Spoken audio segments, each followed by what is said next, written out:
Hey, welcome back, tribe. This is RayTube practice question number 20, so stay tuned. Okay, so let's dive into it. A social worker has been meeting with a high school student due to difficulty managing anxiety and depression. During the third session, the client appeared hesitant.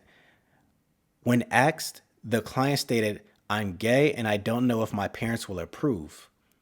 How should the social worker respond to the client? A, should the social worker inform the client about the limitations of confidentiality since he is a minor, so his parents need to be informed? B, should the social worker encourage the client to explore the pros and cons of telling his parents he is gay? C, should the social worker advise the client to not tell his parents since that would most likely impact their relationship? Or D, should the social worker encourage the client to explore his feelings to see if he believes he really is gay before telling his parents? So, like always, pause the video, reread through the question, reread through the answer choices, select your best answer choice, unpause the video, and we'll dive into the explanation. Okay, so if you picked B, you are correct. Why? So let's look at A. Inform the client about the limitations of confidentiality since he is a minor. So his parents need to be informed. This is incorrect. Why? This is false. When working with a minor, there are limitations on confidentiality where things need to be reported, such as being in imminent danger to themselves or someone else, or being pregnant. Side note, whether or not a social worker is obligated to report if a minor is pregnant or not depends on the state you are located in. So you will want to check with state jurisdiction, refer to state guidelines, etc. So because the client reports being gay, that doesn't mean like, our minor, right? We have to tell their parents. We have to tell them. That's not, no. And also, for many states, being a teenager, you're able to seek therapy services and have your confidentiality where your parents don't have to know what's being discussed within that room, within that therapeutic space. Again, exceptions, safety above all, right? And there are certain situations like, again, if a teenager is like pregnant and stuff like that, where you have to report depending on what state you're located in. But on the exam, they're not going to say, you're in Nevada, you're in, Jersey, you're in Arizona. Like they're not gonna have you memorize like all the state, laws pertaining to this and everything. But definitely check with your state jurisdiction to see if that is something that you would have to report if you're meeting with teenagers. Then we have B, encourage the client to explore the pros and cons of telling his parents he is gay. This is correct. Why? The client is ambivalent about if he wants to tell his parents or not, evidenced by the client stating, "I'm gay and don't know if my parents will approve." So supporting him by encouraging the client to explore the pros and cons of letting his parents know would be the best course of action.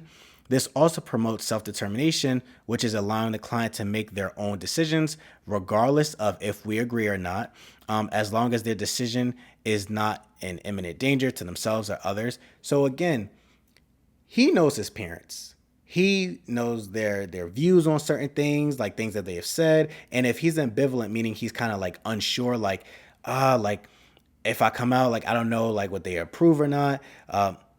We want to support the client by just kind of highlighting the pros and cons, like from his perspective. We don't want to say, "Oh, no, you shouldn't tell them," or yeah, you really should tell them, type of thing. That's not really our role. But again, encouraging the client to explore the pros and cons of telling his parents that he's gay or not, that helps promote the self-determination because it puts the ball back in his court, and he can process it for himself to see if that is something that he really wants to do or not. And then that goes into C, advise the client to not tell his parents that would most likely impact their relationship.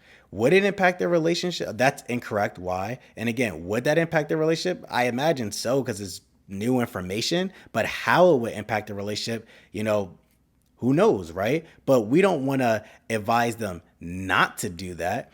Firstly, this does not promote the client's right to self-determination of making their own decisions.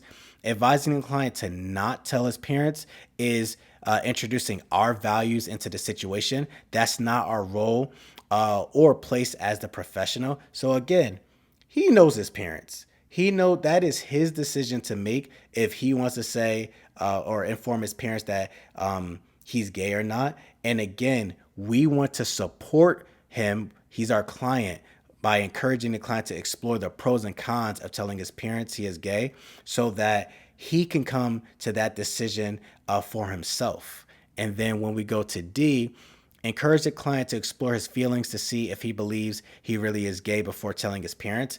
This is incorrect. Why? The client already explored his feelings. The client stated, "I'm gay." It's not our place to ask the client, "Are you sure you're gay? Like, are you like really, really sure you're gay? Like, are you really, really, really?" I imagine the client knows, and again, he's in high school. I imagine he knows if he's gay or not. And it's not our role to question, like, "Are you sure? Like, you really, really sure? Like, before you start doing this, like, you really got to know," type of thing. That's not our role. Our role, again, assisting, supporting a client and saying, "Hey, let's explore the pros and cons of telling your parents or not." So that way you can make a more informed decision and you can proceed from there.